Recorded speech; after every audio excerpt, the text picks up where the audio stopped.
So we are here in beautiful Bucharest, Romania, with prolific and notorious Dota 2 personality, Jake SirActionSlacks Kanner. Notorious. That's nice. The word on the street. Gracious. I think that has negative connotations, but that's okay. You know, it's notorious. Go ahead, sir. Thank you.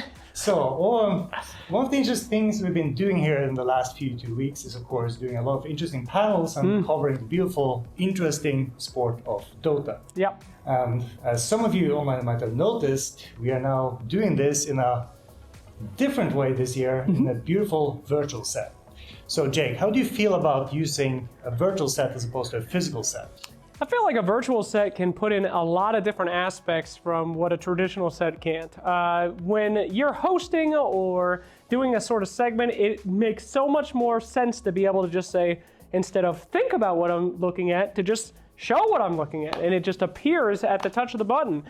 With these guys, luckily everything looked like it was pretty natural and real, especially in a fantasy aspect like a video game.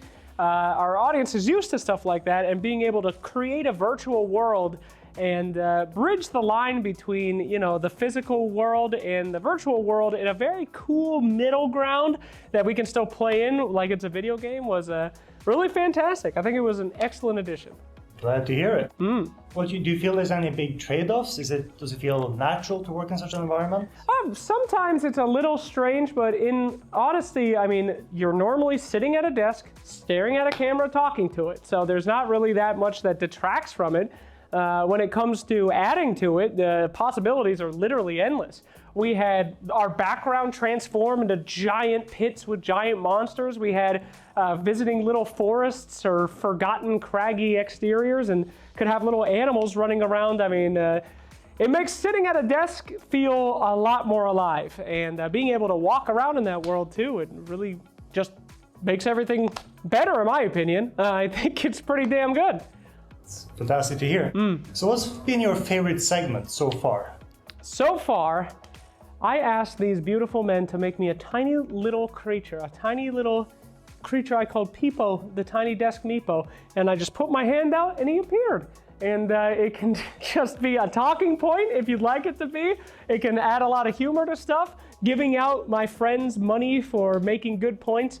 It's like a way to instantly liven something up while keeping the conversation itself extremely focused, which is extremely useful in a limited amount of time for a big production like the International. I think that is one of the big things. The fact that we end up with a change of venues so soon before we're actually supposed to go live.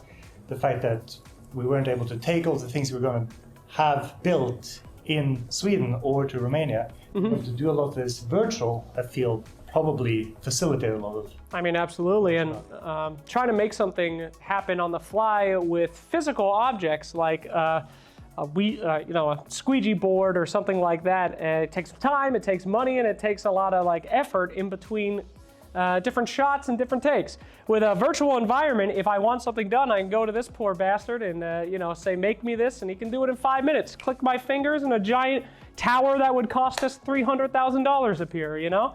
A lot more versatile and a lot faster than having to use traditional set stuff as we have in the past.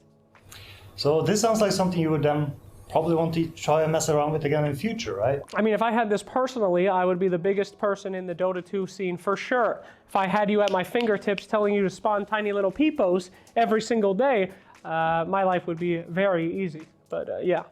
We'll see what we can do. Thank you. Well, I know you're quite busy, so we'll let you go on with today. Thank you so much. Thank you.